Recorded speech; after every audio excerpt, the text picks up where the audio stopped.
My first guest has starred in such films as Monsters Ball and The Patriot. His new movie, The Brothers Grimm, opens August 26. Please welcome Heath Ledger.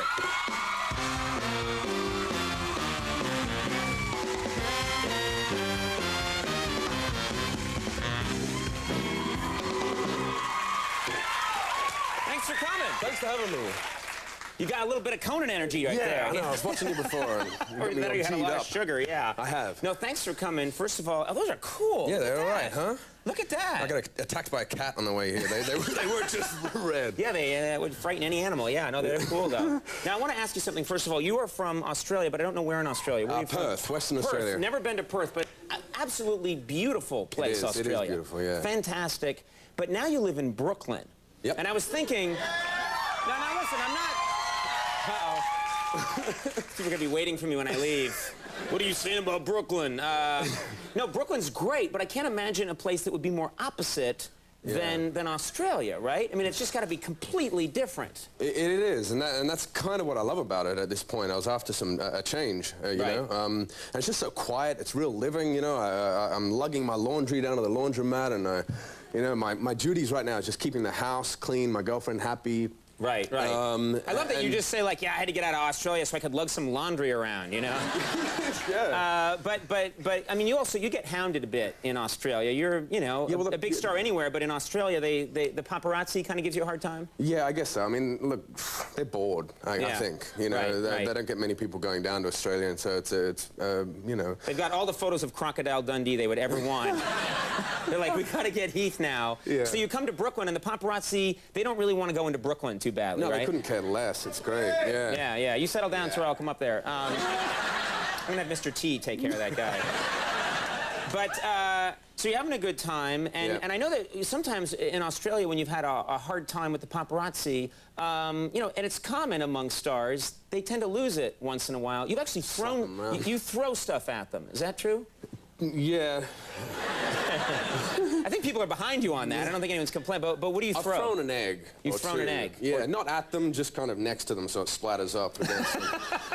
You put a lot of thought into it. That's how pathetic it is. Like, that's what we were reduced to, you know? Right, like, you can't actually stand up and slap them. I mean, when they kind of spy in on you and you're trying to, like, bathe out in the sun and you're with your girlfriend or your friends or your family, and they're spying in on you, it actually feels like you're getting a slap across the face. Right. And we can't physically stand up and hit them back, of course. It would be rude and against the law. Right. So you get an egg and... That's a good idea. Do you carry eggs with you? Do you have an egg dispenser? Yeah. Do you have a carton strapped to your chest at all times? Yeah. Very nice. That was a cool sound, by the way. Thanks a lot, yeah. I got more. This guy provides his own sound effects. Now, correct me if I'm wrong. I'm an idiot, but Australia now is having... We're in the summer, but it's the winter for Australia. Is that right? Yeah. Does that mean like snow on people cooking at the chimney? And I mean, what does it mean when it's winter in Australia?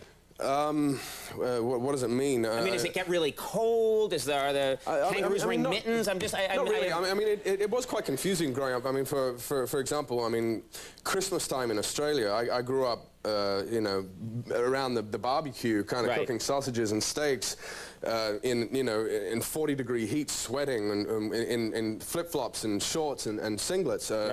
Singing "Dashing Through the Snow." Right. It's not the same experience that you've seen. Yeah. You're getting a sunburn, and it sounds kind of cool, though. It sounds like it'd be a good time. It's beautiful, yeah. Now, I want to ask you, one of the things that's famous in Australia is there's an Aboriginal instrument that's well known, which is called the didgeridoo. Didgeridoo. Yeah. And I've seen it in certain movies, and I'm sure everyone here has heard it's that kind of... That's really good. I'm not done. Sorry. But it's such a cool instrument, and then it turns out I've heard that you play the didgeridoo. I can play the didgeridoo, yeah. Really? Because we happen to have a didgeridoo right here. And you know what's amazing? I've had this didgeridoo back here for 12 years. And I'm always like, Al Roker? And he's like, no.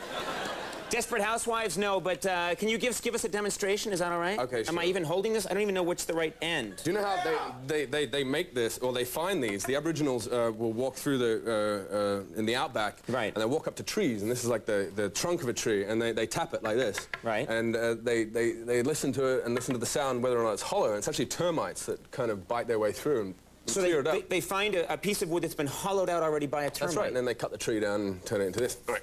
All right, let's give it a shot. And are all the termites out by now? You have to probably... Yeah. Okay, all right. All right, so you got to be really, really quiet. Okay, here we go. Excellent, thank you very much. So...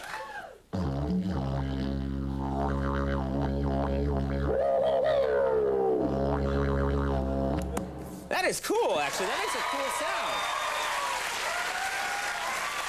Put it back there for another 20 years. That's a Do you want to give it a shot? I don't even know how would what do you do it? I don't even know. This isn't working for me!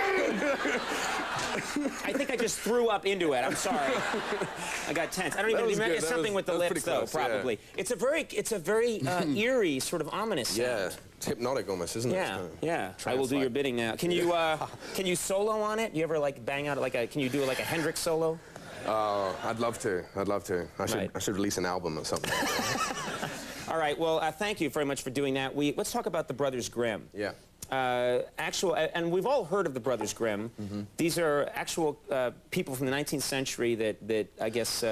Well, you tell it. You'll tell it better than I will. Sure. Well, the actual people were, highly respected scholars, in Germany, and they collected folklores, folk tales, and actually, in actual fact, Jacob, my character, went on to become a politician. Mm-hmm. They wrote half the German dictionary, la-da-da-da.